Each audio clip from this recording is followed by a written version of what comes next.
Georgia, and I'm feeling very, very good about it because I feel like I'm defending the rights of all Americans, as I did so many times as a United States attorney.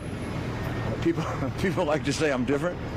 I'm the same Rudy Giuliani that took down the mafia, that made New York City the safest city in America, reduced crime more than any mayor in the history of any city, anywhere.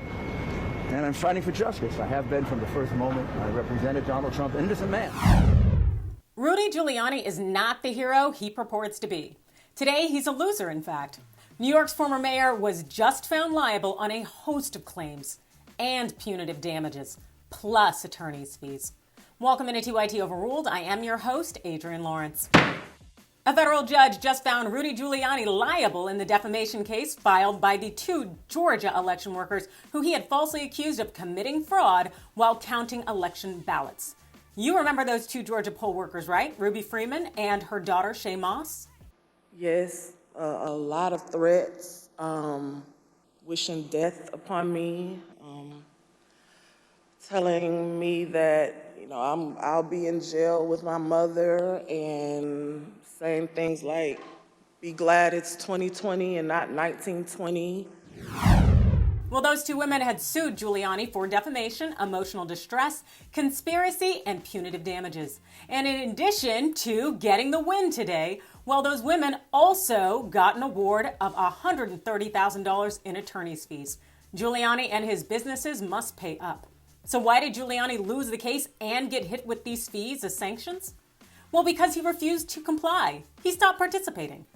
U.S. District Judge Beryl Howell said the punishment was necessary because Giuliani had ignored his duty as a defendant to turn over information requested by election workers Ruby Freeman and her daughter Shay Moss as part of their lawsuit.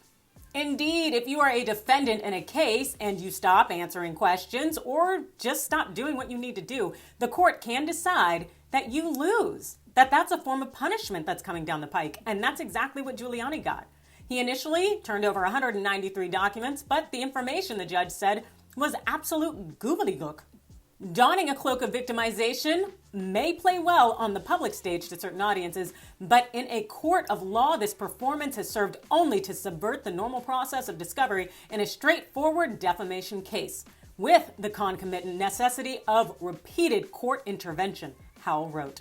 And of course, instead of just taking the L with some dignity, Rudy's political advisor, Ted Goodman, issued this response to today's ruling. This 57-page opinion on discovery, which would usually be no more than 2 or 3 pages, is a prime example of the weaponization of the justice system, where the process is the punishment. This decision should be reversed, as Mayor Giuliani is wrongly accused of not preserving electronic evidence that was seized and held by the FBI. That's just nonsense from the start. Number one, this court was issuing a default judgment, pretty much as a sanction for Giuliani not participating in the case. So the court's going to issue a lengthy opinion to explain, to justify the reason for issuing such a harsh sanction. If you lose a case because you acted up, it's a big deal. So of course this judge had to back it up, and that's exactly what happened in that lengthy opinion. As far as what's happening with Rudy Giuliani, the man is in a world of trouble. His financial state is already dire, and he cannot afford those $130,000 in attorney's fees when he can't even pay the attorney's fees for the impending Georgia RICO case that is brought against him. The man needs help. The women said it had been nothing but a nightmare for them since Giuliani and Donald Trump told those lies about them as election workers. Moss, how has this experience of being targeted by the former president and his allies affected your life? It's turned my life upside down. Don't do nothing anymore. I don't want to go anywhere. I second guess everything that I do. It's affecting my life in a major way, in every way. And so I would like to think that there is a jury in Washington, D.C. that will award them a hefty amount.